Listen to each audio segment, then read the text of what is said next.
Alors Léoville Poiferré est issu de la division de Léoville. La naissance de Léoville Poiferré, c'est 1840. Après, en 1855, les 3 Léoville ont été classés second cru et j'ai eu la chance de reprendre la propriété à partir de 1979. Alors Léoville Poiferré a pour particularité d'avoir des vignes situées au nord et au sud de Saint-Julien, dans différents endroits, donc différentes parcelles, et ce qui donne une complexité au vin. En effet, il n'y a aucune unité dans les sous-sols et dans les sols, donc on a tous les types de sols de Saint-Julien, et ce qui va donner vraiment de la complexité au vin.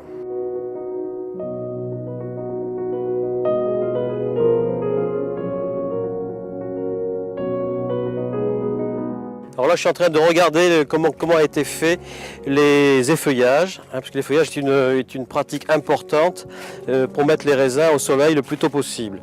Et on peut également constater que la vigne est un petit peu coulée, mais malgré tout, la récolte sera quand même très correcte.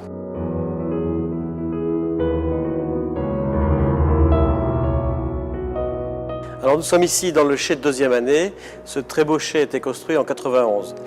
Comme vous pouvez le constater, nous avons des barriques neuves. Alors pour Poiferré, nous employons 75 à 80% de barriques neuves. Pour Léoville Poiferré, nous nous servons des barriques neuves pour faire les fermentations malolactiques en barrique. Ce qui fait que le vin va rester une vingtaine de mois avant d'être mis en bouteille. Sans arrêt, nous goûtons les vins pour savoir s'il faut arrêter l'élevage en barrique ou s'il faut continuer. En général, la fin de l'élevage est peaufinée en cuve.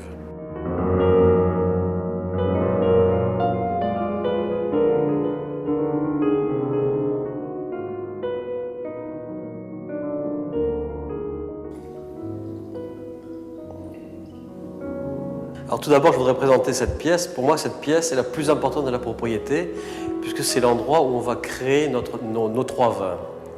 Alors nos 3 vins sont décidés par mon équipe technique, plus Michel Roland qui intervient comme œnologue conseil.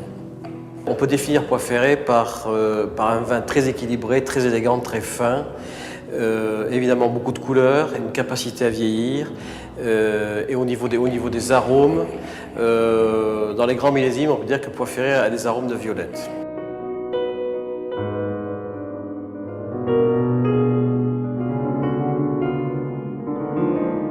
Alors c'est un millésime qui a beaucoup de tanins en face et au milieu il y a la fraîcheur, donc de l'acidité, qui fait que le vin est très facile à déguster.